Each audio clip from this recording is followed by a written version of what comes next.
नमस्कार फ्रेंड्स, स्वागत आहे तुमचं अस्मिताज किचनमध्ये। आज आपण बनवणार आहोत शेंगदाण्याची चिक्की। त्यासाठी आपल्याला लागणार आहे गूळ, शेंगदाणे आणि थोडंसं तूप। इथे अर्धा डब्बा गूळ घेतलेला आहे बारीक करून आणि तेवढाच अर्धा डब्बा शेंगदाणे घेतलेले आहे। शेंगदाणे आपण आता छान भाजून घेऊ।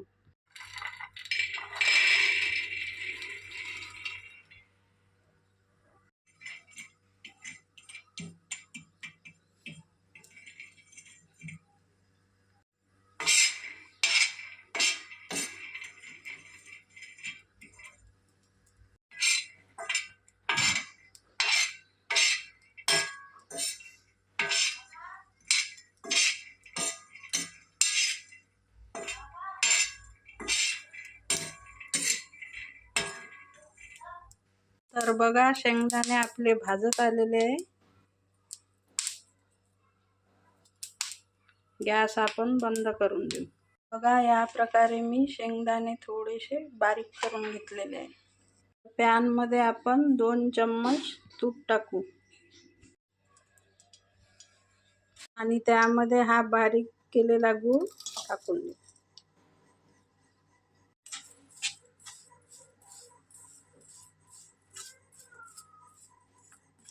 तर या गुळाला पूर्ण मेल्ट होऊ द्यायचं।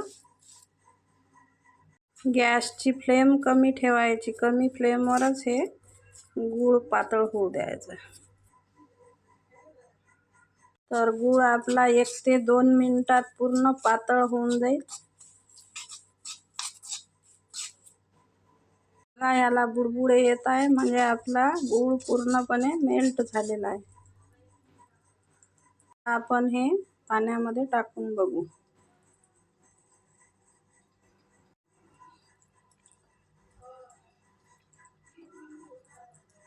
तर हा असा कडक झालेला नाही आहे सध्या।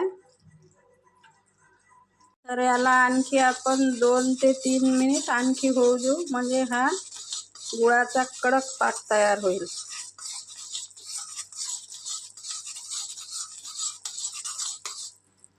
साधारणतः या पाकाला 4 ते 5 मिनिट लागतात।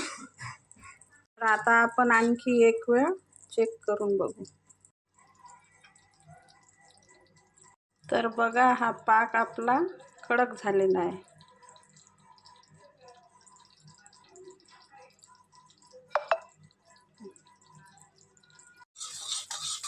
आता आपण हे जे शेंगदाणे आहे ते त्यामध्ये टाकून घेऊ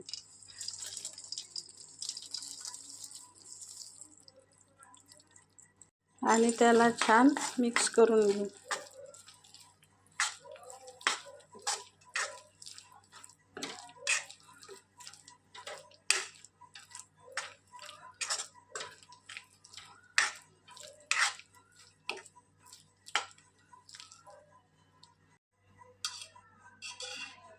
इकडे आपण ताटाला थोडंसं तूप लावून घेऊ। ताटाला तूप लावून घेतलेलं आहे आपण।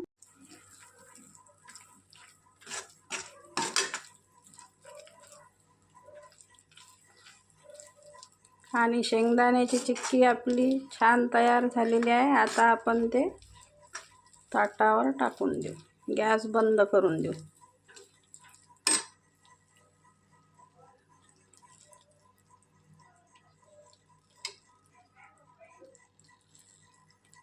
तर ही गरम गरमच अशी स्प्रेड करून घ्यायची। या प्रकारे मी पूर्ण स्प्रेड करून घेतलेली आहे। गरम चिक्कीचेच आपण वड्या पाडून घेऊ।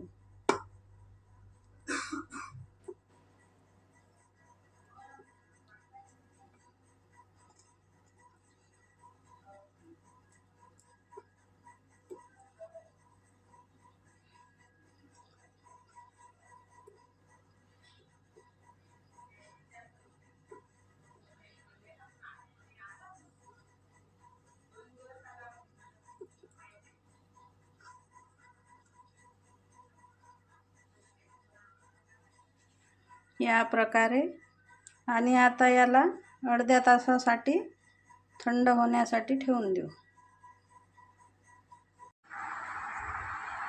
तर बघा अर्धा तास झालेला आहे, तर आपली शेंगदाण्याची चिक्की तयार झालेली आहे.